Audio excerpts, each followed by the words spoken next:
Thank you.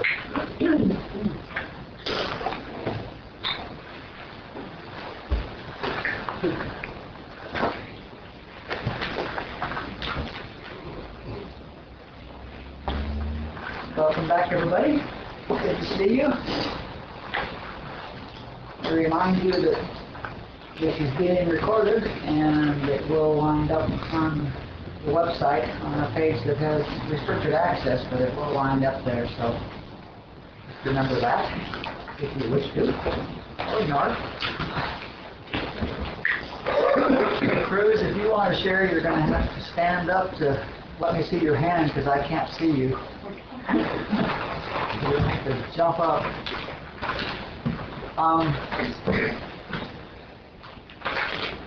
Just to let you know what's going to happen as far as I can see right now. This is the 21st. We'll do another class on the 28th and another one on December 5th and probably one on December 12th. So 3 more after tonight. And then we'll be dark on the 19th and on the 26th, the day after Christmas, and on the 2nd of January, which is the day after New Year's and Dulce's retreat. And we'll start in again on the 9th. And the script and kid classes will start on the 8th and 7th, respectively, next year.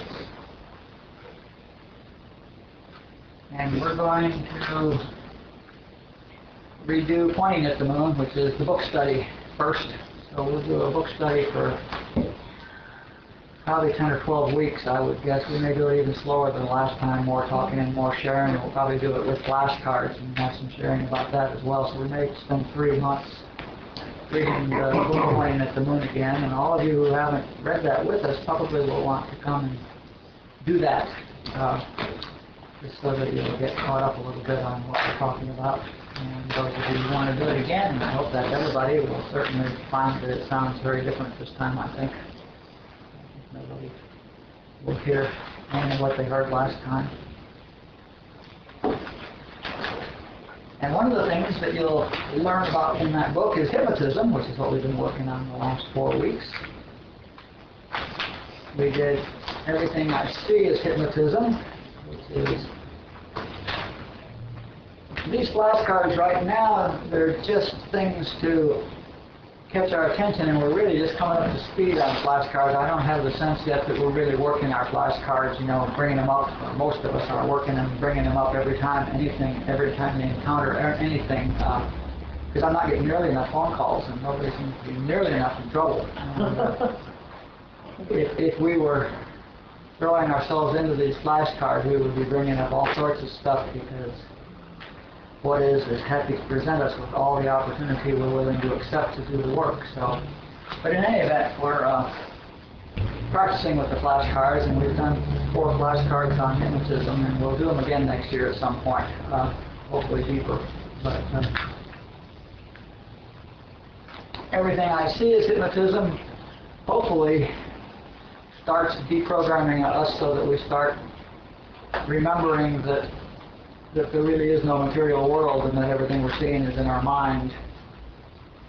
And then we did Everything I Hear is Hypnotism, and hopefully that's reminding us that everything that everybody says and all the news and books and television and everything like that is the process that hypnotizes us. All those words are dedicated purely to hypnotizing us.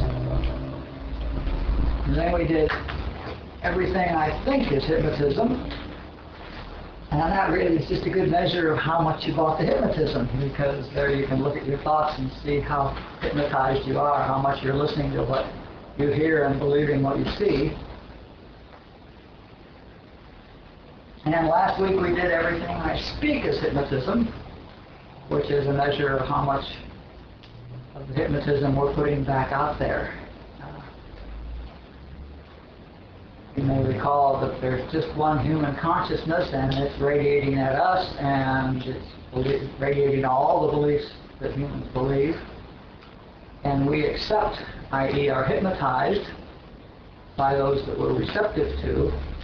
And when we receive them and buy them, believe them, accept them, we immediately are radiating them back out, reinforcing human consciousness with everything we accept. So that's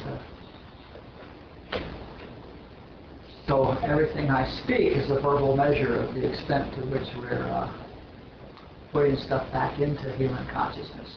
So let's share for the first 45 minutes on how we did with everything I speak as hypnotism. If you find anything that you spoke that wasn't.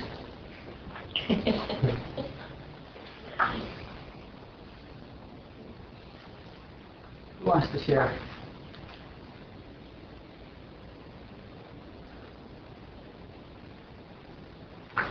Sure. I don't. Jay and I fought a lot. Yeah. And, yeah. I mean, it's just very interesting. That normally isn't our circumstance, but I found that two things struck me. First of all, that when I would say something, I would think, that's not true. You know? Or I would say things and there was no basis of truth in it. It was just something that I thought at the time. And I caught myself doing that all the time. Yeah, see? And I also realized that, you know, everything I speak is hypnotism, and then I realized that everyone else is hypnotized too. That's a logical jump, but I didn't get that before. I mean, I got it that he was hypnotized too. And I'm not angry at him about it, you know? Just, wow. Yeah. And Good. So it wasn't, you know, at one point, I looked at him, and I was an adult, and I said, I really hear that you're upset, and I know this is your resistance behavior, and it's cool with me. I'm not upset, but this is just what it is. Got really pissed, you know. And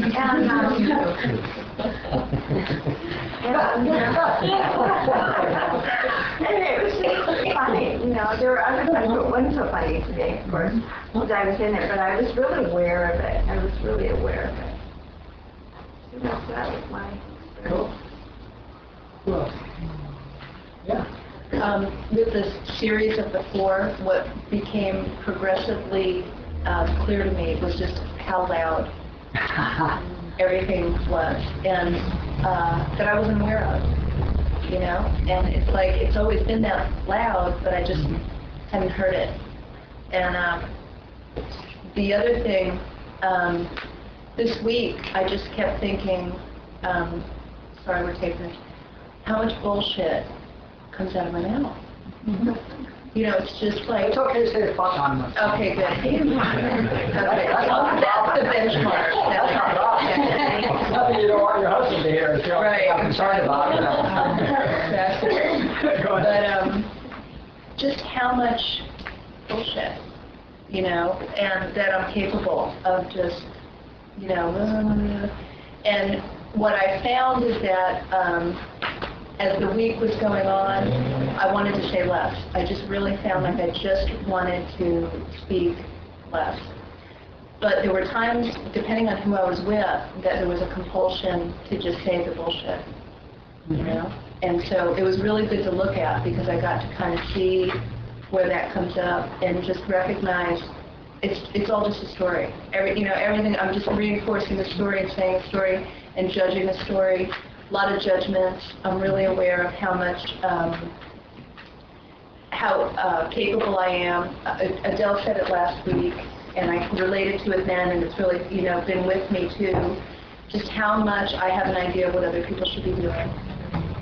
And I, you know, the speaking part is, depending on who I'm with, I'll tell them, you know, what that person should, not what they should be doing necessarily, but what that person should be doing. Did you notice that, you know? And just stuff I wasn't aware of. Yeah, so really painful, really uncomfortable. I just found like I want to get quiet, I want to talk less. It's painful, it's uncomfortable. Good. Yeah. Good. Yes. Well, really the same kinds of, I just saw how every single thing that I believe or say or think is just a concept that somebody gave me, and that everybody else just has another concept about whatever it is. And what happened is, and none of it's based on any truth whatsoever, so what happened is, it really for me, suspended a lot of judgment and gave me a lot of compassion. I mean, there's no one I can really hate or disagree with because they just believe some concept that they believe and are discussing that from whatever place they're at. And I just find myself wanting to be alone more. I just, yeah. And I went and saw a movie, and it was like no different. I was watching this movie, and I was thinking, this is exactly what I watch all around me all the time. That one's just on a really visible screen. It's just becoming very clear about, especially this thing about the concepts that I've believed so strongly my entire life. They're just starting to dissolve. They don't even, it doesn't even matter anymore. It's just really pretty cool. Yeah. There's a lot of freedom there. That's where freedom comes from. That's where we're going next year after we do pointing at the moon. We're going to do concepts, however long it takes. When I was thinking how much of my life I've been fighting causes and hating opponents and judging adversaries, and what a waste of time, you know, because really, I mean, you know, I was thinking the other day, okay, I totally don't believe in the war, and George Bush totally believes in the war, and it's the same thing that we're both believing, and it doesn't matter. I mean, it just doesn't make any difference. So why do I care what he thinks, or, you know what I'm saying? It's just really an amazing thing. Yeah. Cool. Yeah. All the other ones, everything I see is hypnotism.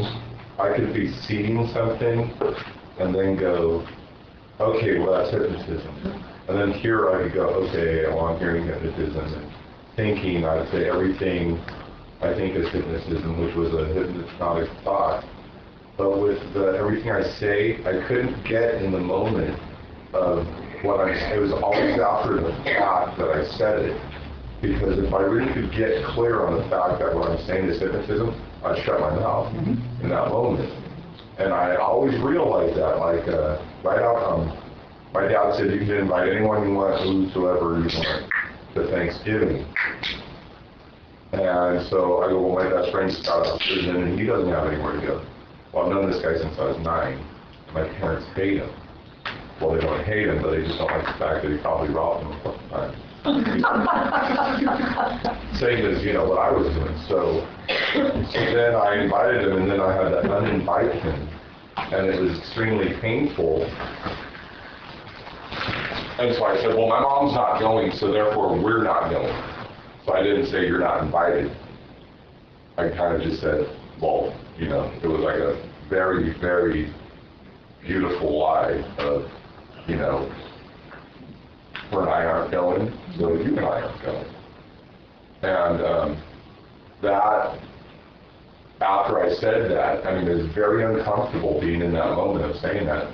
Then afterwards, I realized the reason I was so uncomfortable was not that I had a problem with saying you're not invited to my family, into my family. It was that I was hypnotized so strongly that I was really uncomfortable in what was coming out of my mouth. But I couldn't get in that moment at all, ever. All the other ones I could kind of get in the moment and see it. This one was a little bit more difficult.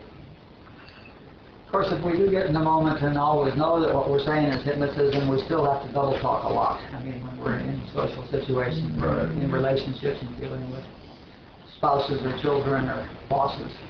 And So you don't need to, I'm not saying don't speak hypnotism. right. Just be aware that you're in double talk, you're speaking hypnotism. And then we were studying the infinite way last Tuesday, and it was saying when divine consciousness expresses itself to individual consciousness, what's bringing me to the thought is there any words in that? Probably not, but it would be cool if there were. I heard Barbara talk on that this morning, actually, in one of the 66 tapes, and the question was asked to her. They were talking about the same sort of thing on a different level, but the question was asked, well, what about, you know, revelation? What about, you know, when the voice tells you something? And she said, well, you know, that doesn't really come with words, although it may sound or feel to you like it's coming in words. And that's not hypnotism. But when you repeat it, it is. Right. Okay? Right. Even if you're repeating the words you heard. She was actually talking about concepts rather than hypnotism, but it's the same thing. Lee, why is that? Why is what? Why, if you repeat it, it is. Because any words that you use are a lie, because now I've got subjects and verbs and concepts and symbols and all that going on, and that's not the truth anymore.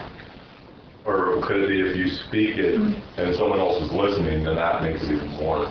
Well, now it's twice, but the fact is that the minute I'm speaking, the minute I say a statement, if I speak a statement that purports to be truth, I'm pointing at the moon again. It's no longer the moon, it's the hand. So, because truth can't be expressed.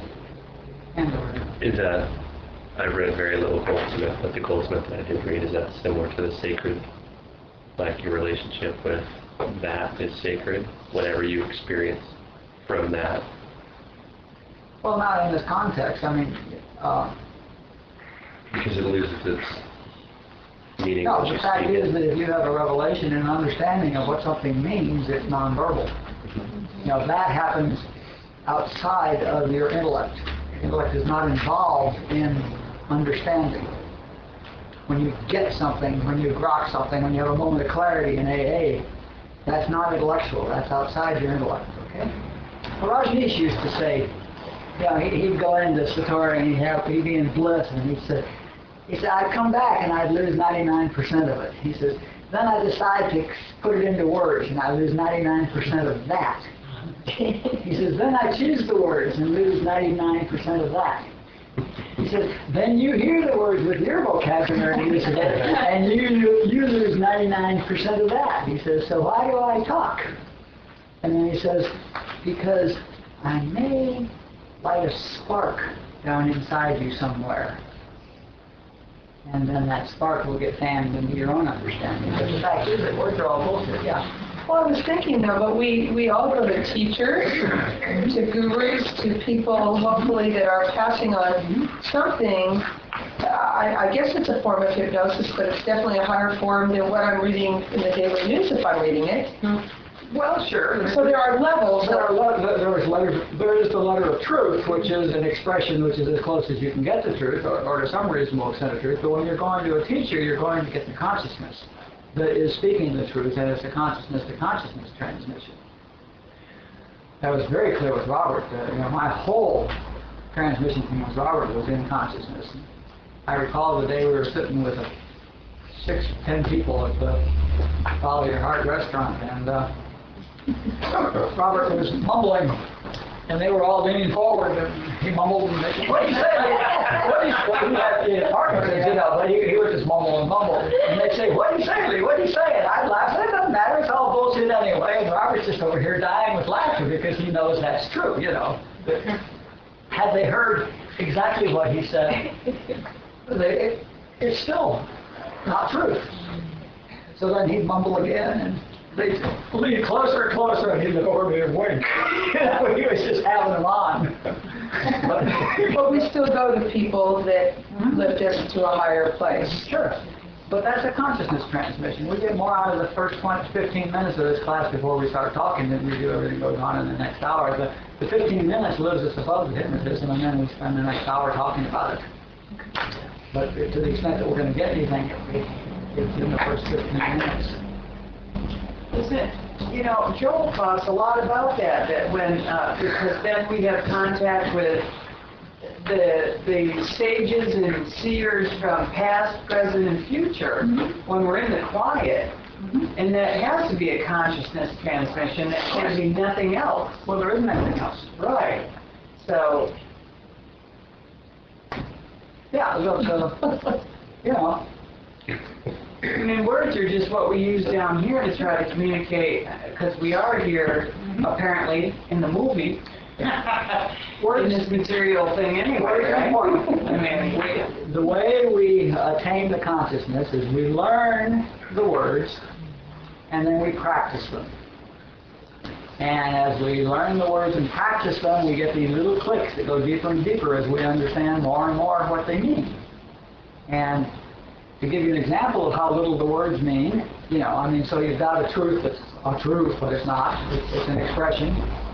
And, often, I've known a truth for 2 or 3 years, and then I really get a click and I get it, okay? And then I look back, and if I were to tell you what the truth was, I would still use exactly the same words. Because they're still the best words I know to say that. But I've gotten it at a whole new level. It's just that there aren't any, it has nothing to do with words. Mike and I went to Mammoth this weekend, and we were very quiet. And as I was driving along, it was just vast and beautiful. And so I started playing with the sea, everything I see, everything I hear, everything. And I'm looking at these beautiful mountains, and I'm like thinking, okay, everything I see is illusion. Everything I see is hypnotism, right? And then I'm thinking, then it went to, okay, no, everything little I sees is illusion. And then the thought came in, but everything God sees is expression. But then, and I got like relief, like kind of like that. And then I realized, but you're thinking, and it was like, really, it's very discouraging. Because it's like, where does that leave me? And it's like I'm fucked, because I'm like looking around. That's a thought. That's hypnosis. I'm fucked. Yeah. That's a thought. That's hypnosis. And then, doesn't even leave you there. And then what was interesting is I found we were really quiet, we would sit at dinner and we were really quiet, and I found at some points I was really enjoying it, but then at some points it was uncomfortable because I realized how much of what I wanted to say was unnecessary and it was bullshit. Mike caught me on something earlier in the week. It was we were watching some mindless show Access Hollywood or something, waiting for something to come on, and there was this thing about Matt Damon on there, and I said something to Mike. I said, he married. He's engaged to a single mom who's a bartender, and I think it said something like he's a really cool guy or something like that. And Mike busted me. He's like, now, what did you say? It's what, I'm trying to get to your line of thinking. Where do you come to that conclusion? And I tried to look at it, and it was such bullshit. Where, it's you were saying, Marianne, it was it just kind of out. And it's wow, where did that come from? I don't know the guy, number one. I don't, and it's when you really start, pulling everything back to the original, it's whoa, there's so much of it which is bullshit, and I'm acting it's I know this guy, and I know what he's all about. But it's just, I don't know. Yeah. The purpose is not of all of this is to not make you feel good about your feel good in your humanhood. The purpose of this is not to make you able to sit in your personal sense smugly knowing that it's all hypnotism. Yeah, because I was really enjoying my humanhood, I thought I was at a point wow, it's this is great, and then it's then this class comes along and it's just well, if you're okay. enjoying your humanhood, you don't want to be here. Of course, I got something better for you. I was on that same car going through the mountains, and well, actually, it was. What were you saying? Well, it was interesting because we were going to leave on Friday morning, and I ended up at 4 o'clock, and I ended up being stuck at work till 5 in the morning. So I got home at 5 in the morning, and we were going to leave at 4, so we left a little bit later. But it was really interesting. I hadn't done that in a long time, very difficult, and but I really. When I went to bed that night, I had this concept that I was dying. And I kept on waking up. I thought I was going to die. It was a very weird feeling. And so I had this total, driving up there was so cool. Like driving up there, everything was so wild. And like we stopped at this Gus's place and got all these little fresh snack, nuts and stuff. And I started thinking that, I shouldn't have these. I'm gonna, put on more weight. And then I realized even the concept of that is a concept. That my whole idea of what food does in my body is a concept. And then I started drilling down there, and it's just like, it's like everything. It really comes back to so simple as just stopping the thoughts. So when I'm thinking, it's hypnotized. And so there's really no more to say after that. It's just really I see why Robert says it's quiet the mind. And and when my mind quiets, my ego wants to jump in and say, look how good you are, so that it can get another foothold in. It's so interesting. Wow, now it's class. Because if I played a game of golf, after that white contract, I played a round of golf, and it was the best round of golf I shot. Now I'm playing tomorrow. But I had no concepts that day. I really wasn't thinking too much. And now I got all these expectations for tomorrow. And I'm realizing that the only way for me to get back into that state is to quiet the mind. And let all the expectations go. And it's so difficult. It's so difficult. My mind wants to create structure. And with structure, I'm limited to my small concepts. If I can let go of words and thoughts, then I can just experience without thinking. And I see that, but it's so hard to live it. It's so hard. But it's fun. It's kind of exciting, actually. It's kind of a fun little game. So, yeah. I've been listening to this Robert CD for the last couple days, and he specifically says, if you could just stop thinking. And he says, and so your response to that is how challenging it is. And he says, and don't do that. Don't say that. Because if you say how hard it is, then that becomes your experience. Yeah. And so,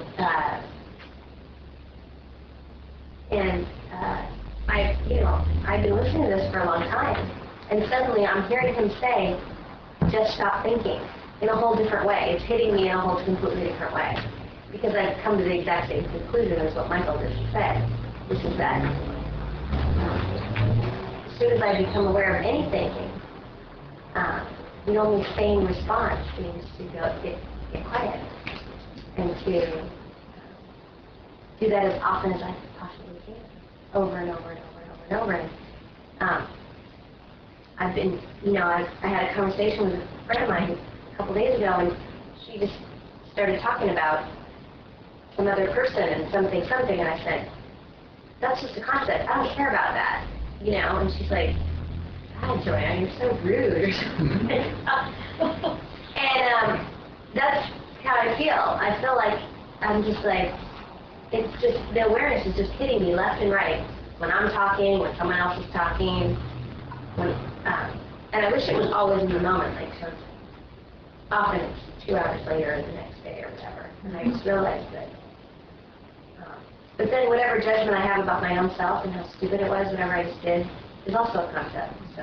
And hypnotism, yeah. And hypnotism too. So. Thinking. So I've just been trying to stay in the moment as much as possible.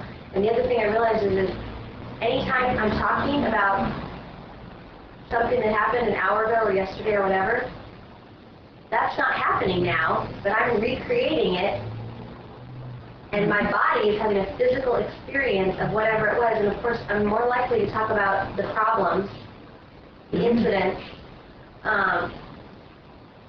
and so I'm recreating them by talking about them, and I can feel the emotion in my body building and mounting, and it's not happening. It happened 2 days ago, and it sucked then, and it sucks even worse now that I'm recreating it by talking about it, and I'm giving it a life.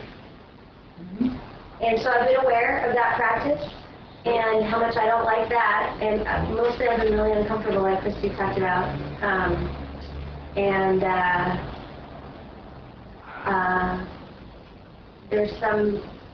the Leelaa part is really pissed off whenever I'm listening to Robert, because it's, discomfort is mounting, almost.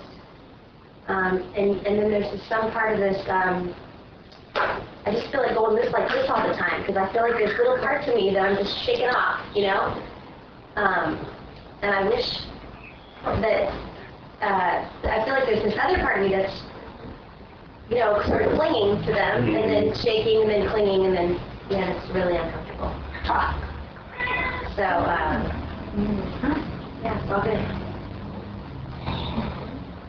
Wanting to be quiet more, it's just ditto and everything everybody shared. And then my head starts in like, oh, what'll it be like to not have any friends? Since you don't talk to anybody more and you insult everybody you do talk to. What'll it be like? You know? Andrew.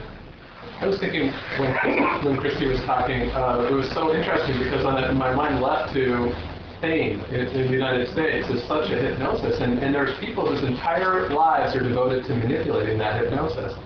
And I went to Karl Rove. Oh, the advertising agency. Yeah, Absolutely. Absolutely. I mean, there's publicists and advertising agencies and Karl Rove. I mean, what a challenge that must be, to be Karl Rove, you know, and create something out of that. He's the person that created the illusion that George Bush was mentally ill.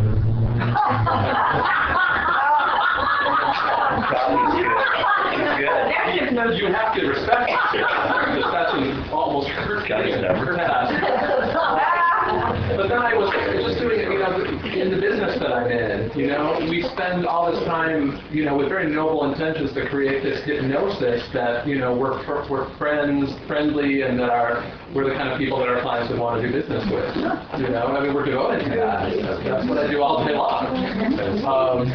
And that's just, we're just creating, I mean, I am no better than Karl Rove. Oh, yes, I am. Wait, let me rephrase that. But You're both illusions. How can you do better? say that again? Or? You're both illusions. Yes. Yeah, okay. I mean, but... I'm a better illusion. Yeah, exactly. I'm a much more pleasant illusion. You, everyone here. No.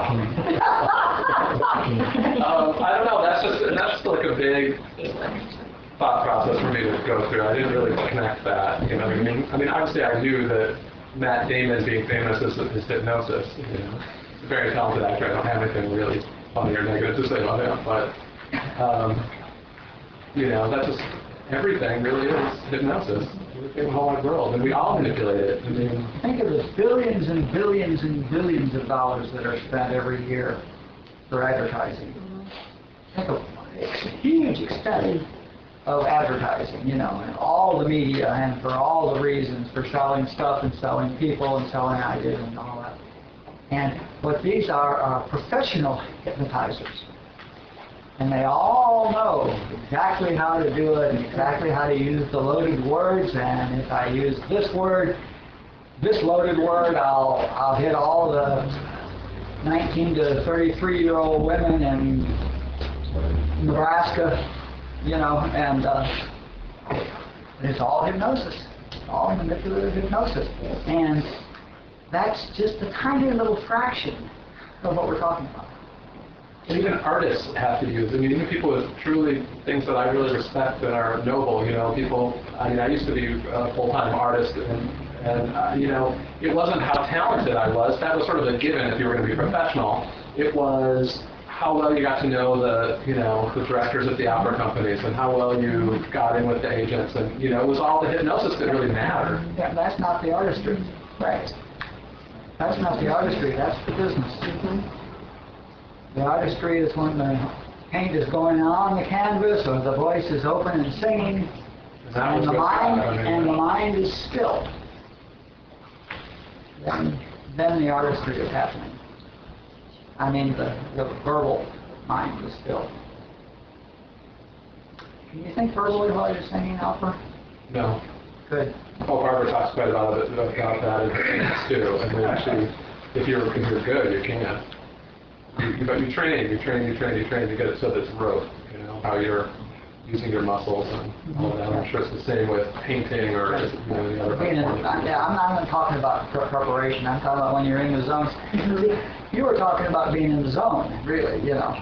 when you have the golf game, and when you're not thinking, and everybody talks about being in the zone, especially in athletics, and see, that's no mind. When those guys are in the zone, what's happened is their bodies are so well trained that all of that stuff is instantaneously reflexed, and if they thought about it, they wouldn't be nearly as good, because if you decide whether you're going to pass it to somebody or not, it's already too late. When they're in the zone, they're aware of the entire game, or whatever it is they're doing, and there's no thoughts, and...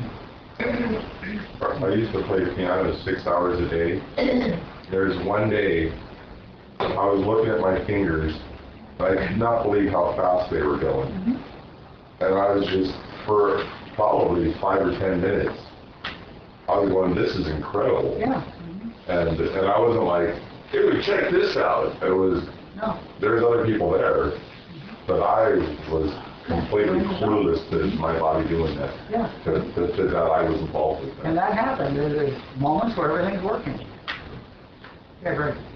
That first week that we came, I had like a little moment, and it lasted about 12 hours, about everybody's doing the best thing that they can. And the next day I was in that space that she's talking about, when I was thinking about, well, this is all bullshit. And it was very bleak. It was a very bleak feeling, and it lasted the whole entire week until I came back. And then this particular week with the homework, I took it in, and I went completely, the whole entire week I was in human consciousness, and it was just, I was just getting pelted. And then the funny thing is that Joanne called me and said something to me, and a couple moments later I went to myself, well, that was hypnosis. And it's funny because she's talking about that, and it was like, that was the only thing that I even thought of, and it wasn't even something that I said, it was something else that someone else said, and I was like, was that true, or was that, and I was like, well, no. And then I thought about that, I thought about the homework just for like 1 second. But yeah, this has been, since that last homework assignment, it's been been a tough week, definitely. Yes. What it's done for me is a lot of times it's dropped me into that spot of who's speaking, like says who. Yeah. And it's been an awareness exercise with self-inquiry, like, who's talking anyway? Which has been nice, because it's just gotten me back from, there's been that urge to say something, and sometimes I catch it right then, like, well, who could be talking? So it's put me in the awareness of, there's times I felt like I'm going to say something that's going to sound good or proud, and so that's such a belief in separateness right there, because I'm going to sound better, look good, impress you. Yeah, you're hypnotized. And so, and I read a line from Joel that seemed to complement it all, because he was, I was thinking about when sponsees, when you're working with people, and you say certain things, and there's that line of, like, the burden is, the responsibility is not yours, the burden is not upon your shoulders, and Joel had said that when people are drawn to you, that the very grace that draws them to you is the grace that answers them. And that was wonderful for me to really feel, because it delivered me to a whole different spot with saying anything to anybody if I get quiet enough before it and trust that that speaks rather than Ann talking. Sure. Yeah. That's the point. I mean, that's a real good point. That, yeah, there's only one grace. And if grace is bringing somebody to you to get an answer, it's because the answer's there. If you're out of the way. It's doing the whole thing. And if I had any sense of worry about having to produce an answer, I've lost it, because I'm believing in the separateness right now, and the answer would be John's do. You're separating. Yeah. And if I sense that, sometimes the best I can do is just keep shut for now. That's I'm way ahead of the game. Sure. You can say, let's get quiet for a minute. Right. But one thing about that is, because we're all a tight-knit thing, and I'm sure a lot of people I've sponsored have left me to go to someone else in here, and vice versa. And I've found that a lot of times I can't go to this one individual person, I have to go to someone else. And I guess that flow just isn't always there that you're talking about.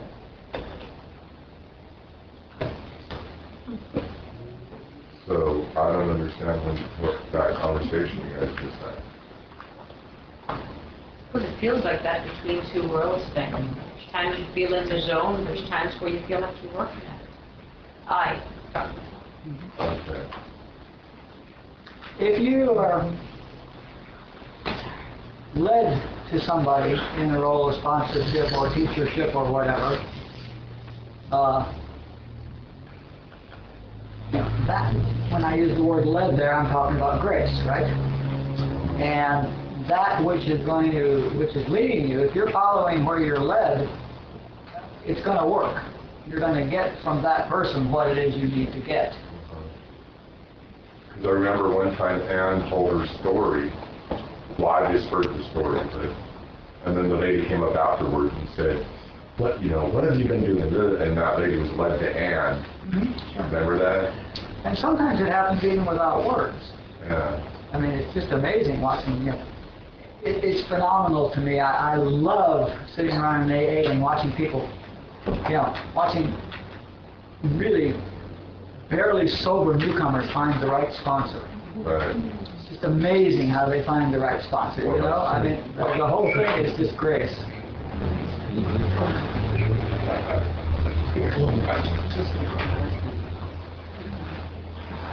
Who else wants to share? Yes, please. I had an interesting experience that I'd like to share, and I hope it kind of relates. I was invited Saturday night to go to a sound circle group. It was a group of people who had very high consciousness, and it was a big circle much like this one, and I didn't know what to expect. I'd never gone to a sound circle. And there was apparently something that was brought to the teacher from someone in the Amazon, the grand shaman, brought this consciousness or this exercise. And, we all laid on the floor, and we had sound tubes over us, and they would open up chakras and rattles and sounds of whales, and, it was just a very, very powerful experience. I mean, and during the experience, my body was just vibrating, and people were making sounds and uttering noises and chanting. It was just very, very powerful and very moving for me. And there were so many things that happened to me in that experience that I won't share them all, of course, but I'll keep it related to this topic if I can. My awareness with the sound, it became heightened at such a deep molecular level, because I could literally feel the sound. It was like I could touch sound, and it was like the vibration. You talked about radiating, so it's like the sound radiated, and it made me aware of when we speak, we have a vibration. We have a tone. It's like a DNA of ourselves that we utter out into the universe. And how important it is to speak or not speak. If we're going to speak of a higher consciousness or speak truth, because that's what we vibrate into the universe, what we speak, what we utter out of our mouths. But I just wanted to share that because it just gave me such a deeper level of understanding of the power of our voice and the word and what we utter, and how uniquely individual we all are with our voice. Mm-hmm. And our vibration of our beingness is so individual. Mm-hmm. And words can't describe it. So me trying to even tell you the experience doesn't describe, what I was feeling there. It's really cool. Cool. Good.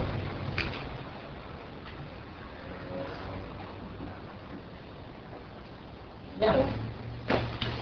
Well, I had very similar experiences to some of the I've heard here. The very first thing that came to me is really it became very clear that just kept coming through to listen more and to talk less, because I was very aware of what was shared about just everything that was, the more I was talking, the more, especially with keeping that in mind, I really did try to keep it in the forefront and use that, with any There's a situation. problem there. Because listening more is listening more to hypnotism instead of talking more. Well, this is true. I guess it depends what you're tuned into. That's true. That could just be another form of it. Oops. Yeah. But I guess, yeah. Please tell us your story. And I guess because I just getting more quiet, I guess, just getting more quiet and not perpetuating like what we're talking about here, the hypnotism in whatever form that is. And for me, that meant getting quieter, trying to get quieter in, situations where that is not always easy to do so. So I spent, just trying to be aware of that.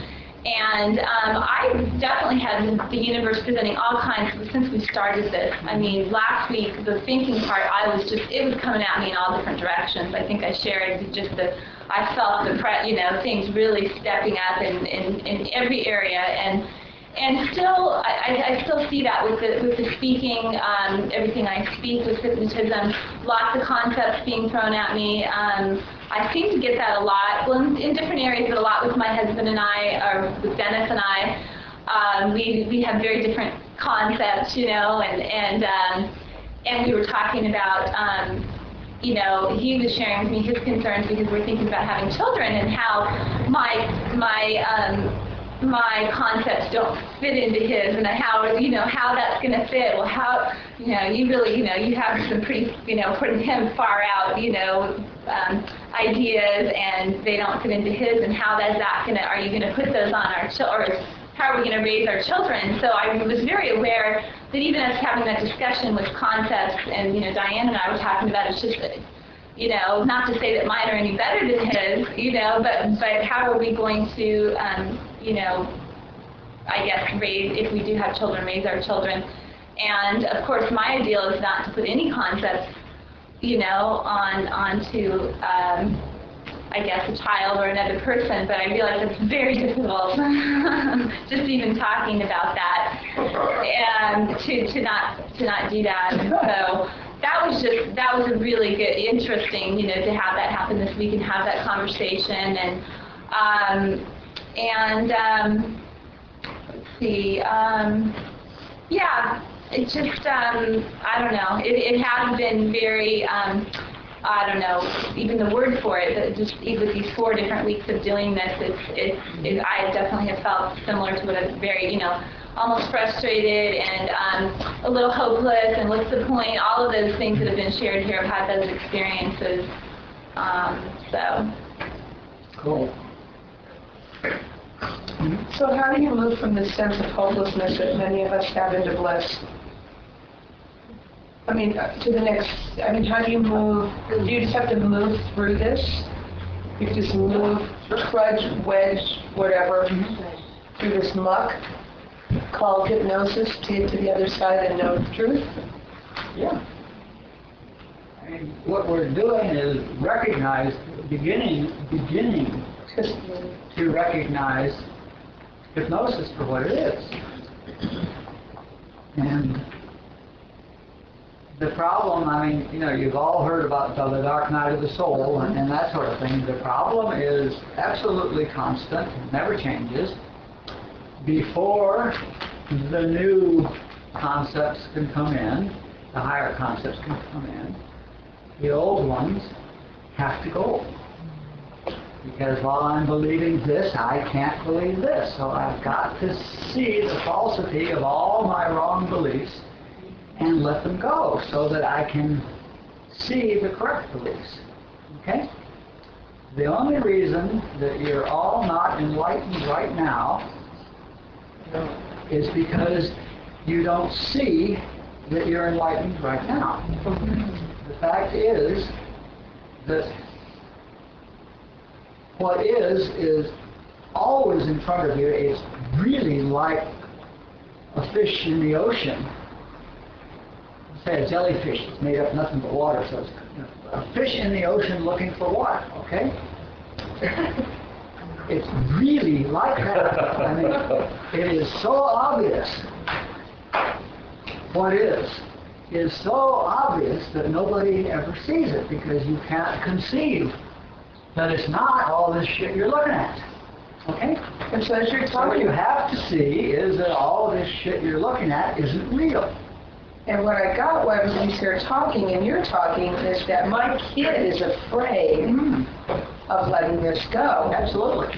That it's my kid is afraid that, I mean, I remember when you and I first started doing this work, and my biggest concern was if I became spiritually enlightened, excuse me, Tape, if I could still fucking wear blue jeans. I remember, I mean, that was like 10 years ago. That was really important to me at the time.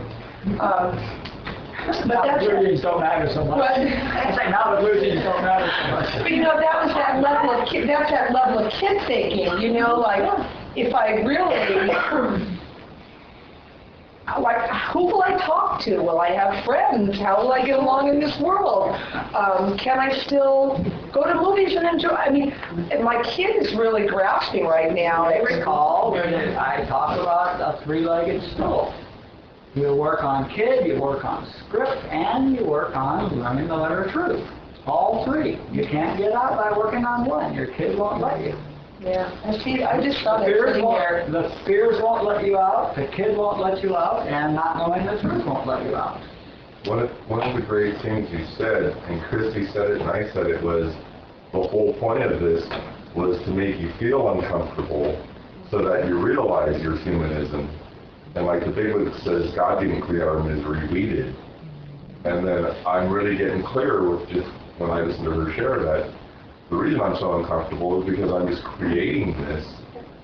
And I'm like, I don't have to do it anymore, but the first thing I need to realize is that it's uncomfortable when I do that. And I have to be uncomfortable in order to We're emptying out still. Yeah, it's great. In the whole process, I mean, the emptying out is the first chapter of the book, but we're emptying out. It's all about emptying out. It's all a matter of getting rid of what's wrong, getting rid of what's not true. And when you get rid, but when you get rid of everything that's not true, there's nothing else to do. So why is that so scary for the kid? Getting rid of that stuff. Because that's what the kid loves and the kid clings to. The kid's the one with all the desires and the attractions. And don't tell the kid, put your fingers in your kid's ears right now, because the kid gets annihilated in the process. Because you're human and it goes.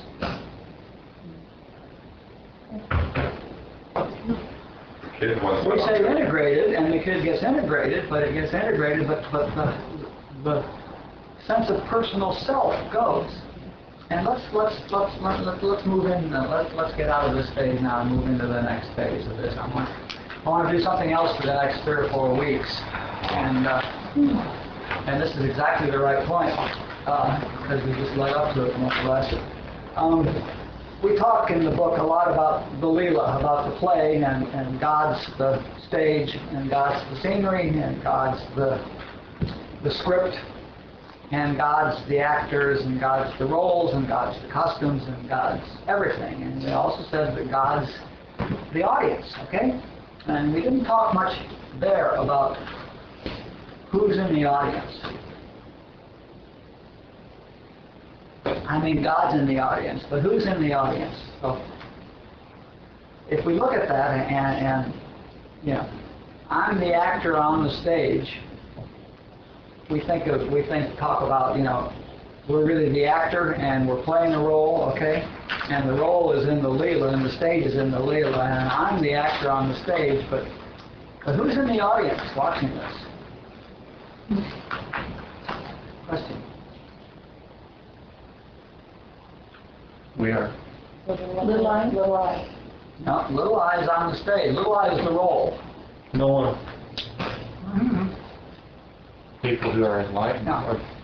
It's the enlightened consciousness is in the audience. And yeah, metaphors break down, but let's think about this a little different. If I'm in the audience watching a play, okay, and let's say the play is a real dramatic, people getting murdered and blood and gore all over the floor and tragedy and all that sort of stuff. And I'm in the audience and I'm laughing with it and I'm crying with it and I'm getting frightened with it and I'm getting all of that stuff, right? Now I'm really, caught up in the play.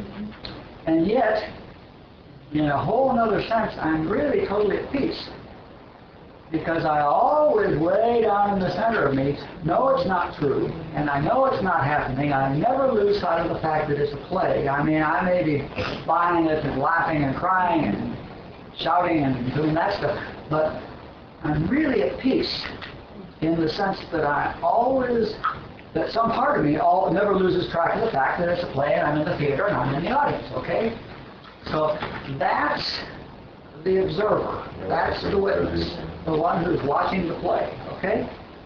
And that's my highest consciousness, okay? And so we sort of have to extend the metaphor a little bit. If we turn the play into a puppet theater, okay? And I'm not only sitting in the audience, but I have a puppet up there. And I've got a radio, it's a radio-operated puppet. So I'm sitting in the audience and I'm running my puppet up there that's doing its thing, okay? Now, that's where I want to be. If I want to stay at peace, I want to be always in the audience observing the puppet that I'm running as it performs its role in the play and gets killed or kills people or has babies or falls in love or does all the things. But I always want to remember that I'm really in the audience watching the whole play. What I want to do is, we talk about really I'm the actor acting the role, but the actor, and the problem is that the actor forgets that he's an actor and starts believing he's the role, okay? What I really want to do is learn to stay in the audience and watch the whole thing, all right? Be the puppet master. Be the puppet master. And that's where the peace comes. And that's where you want to get. It's the kid who's on the stage dancing, and it's a higher one who's hopefully remembering that she is her part. The higher kid who's remembering the dance she's supposed to do and doing the dance. But there's always the observer, which is the one observer. And the same observer is. Back to the diamonds. Each person is a facet of the diamond, but it's all diamond. Okay, so it's the same observer watching through each, in this case, set of eyes. So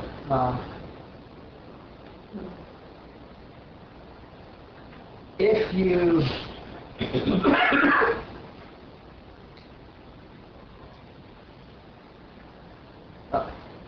Jesus said, "My peace I give unto you, not the peace the world gives to you, but my peace I give to you." There's a difference now. My peace is the peace that I experience sitting in the audience, okay? The peace the world gives you is the peace that's happening on the play during moments of lull when things are going well, all right? And since it's a play, then the next scene the ship's going to hit the fan, because otherwise there's no fun play. But my peace is what I feel when I'm sitting in the audience. And what we want to do, where this is leading, is getting us into the audience.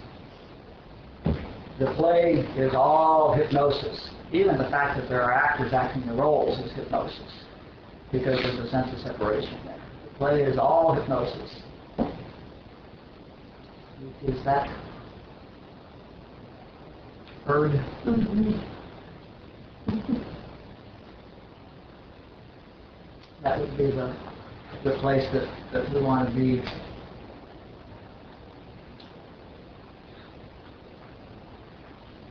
Barbara uses the word beholder. That's the right word. You want to be a beholder. I like that better than witness. You want to be a beholder of this whole thing. feel like I keep waking up and I'm on stage. Kind of like waking up in a blackout. Going, like, how's that going to be here? And I feel like that's what keeps happening. And what you want to do is wake up and realize you're in the audience. Or be a beholder. Yeah, I mean, yeah, who sees you on the stage? That's fine. That's the same thing. The metaphor always breaks down, of course, but you know, if you wake up, you realize that she's on the stage. See, who I am has a body and has a mind, okay, in the play, okay, to perform in the play. Who I am has a body and has a mind. But we lose track of the who I am and become the body and become the mind, and then you're hypnotized. Now you're on the now you're buying your role and you're doing the dance on the stage and you're thinking that you're doing it. And the who I am has a body and has a mind and sees the sunset, Christy, through the eyes of that body. And there's no, we were talking about that today, looking at that gorgeous sunset, you know, looking at that sunset, you know. So we're looking at the gorgeous sunset, you know, and I'm seeing that sunset, all right? And I'm seeing it through these eyes, okay? And I was also seeing it through Joanne's eyes.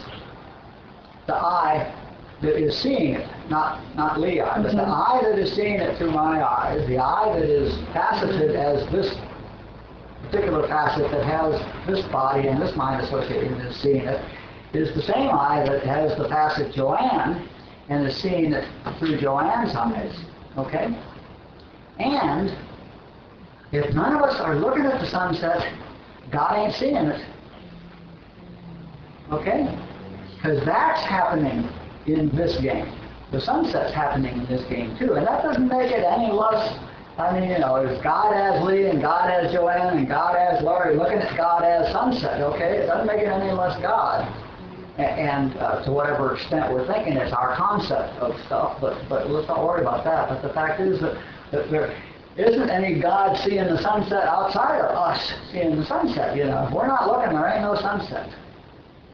The sunset's just as beautiful when it's foggy. No, there is no sunset. If nobody can see it, there is no sunset. My point was, if it's a beautiful sunset, then that's hypnotism. If it's foggy, there's no. I thought you were getting it. If it's foggy, you don't see the sunset. And I'm saying if you don't see the sunset, it didn't. But yeah, a beautiful sunset and an ugly sunset are both hypnotism. Right. But it's just a concept. No, I know we got to go, but the ultimate observer, I used to watch myself watching a movie. So I'd be, and then That's a good game. Yeah, I'd watch myself meditating. And I did that for a long time. That's the beholder. It's easy to fall out of that. Sure. It's a beholder if you're not thinking. But if you're thinking about it, sometimes it's easy to be kind of like the thinker, thinking, you know what I mean? I don't want to get into tonight about thinking I'm a beholder. Let's not go to the level of whether we're thinking we're the beholder or whether we're beholding, you know. If you are aware that you are I, and that you have a body, and that you have a mind, and that everything the body sees is hypnotism, and that everything the body hears is hypnotism, and everything the mind thinks is hypnotism, and everything that the body speaks is hypnotism, you will be beholding enough. Okay, that will be a really good place to operate. So now let's work towards peace for the next 3 weeks rather than working towards hypnotism. We play here long enough. We'll play here again next year. I'm sure we'll come back and do these 4 again at a whole new level. But now that we know everything that I think is hypnotism, let's take it out into the practical world. And let's apply one of my favorite flashcards, which isn't really one of Barbara's, but it's one of my favorites, and I've done it with lots of you individually. This does not require my thinking. Okay?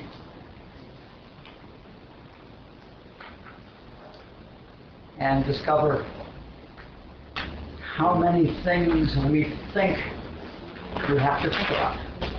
Require our thinking. And I'm talking about thinking in the sense of intellect, thinking in the sense of figuring out, thinking in the sense of studying, thinking in the sense of working out, along with any other form of thinking you want to come up with. So that would be our flashcard for the next week. This does not require my thinking.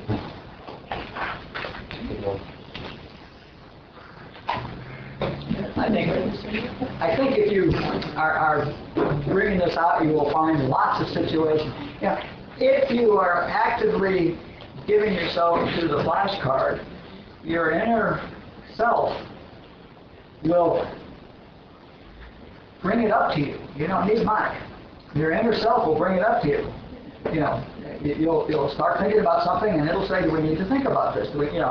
So if you're really giving yourself to the game, and it's just a game, then you will start, that which is in the center of you will start reminding you when you're thinking, does this require, do we need to think about this? Does this require our thinking? And it will come up and you'll get reminded every time you get into a particularly juicy intellectual excursion into something.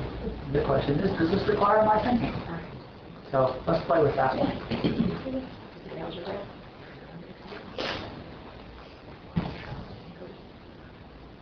Anybody need to say anything else?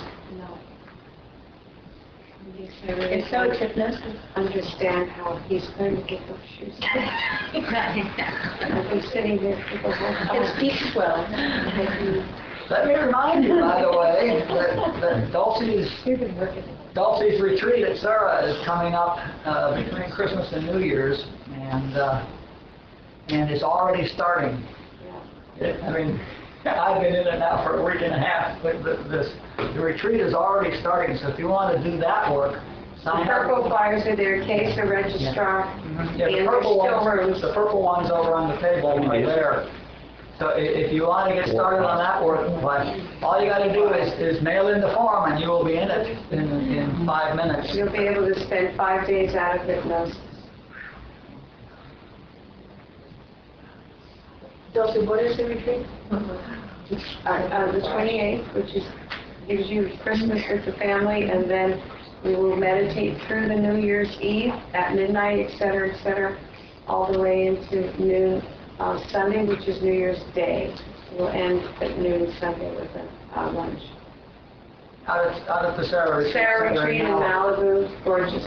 How much of it can be silent? How much of the retreat? We don't need to go through all of that. It'll be whatever it is. There's been nice. It takes its own. Okay. There's the dark purple announcements are about that. And is the kid workshop going to continue? You'll tell us when that's going to stop.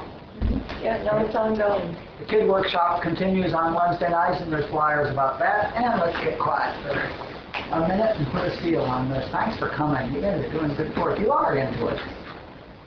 I was afraid you weren't getting thrashed enough.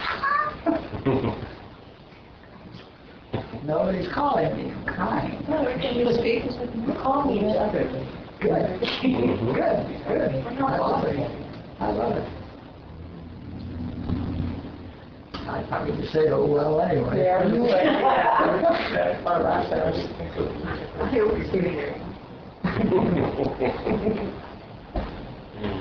Okay, what else?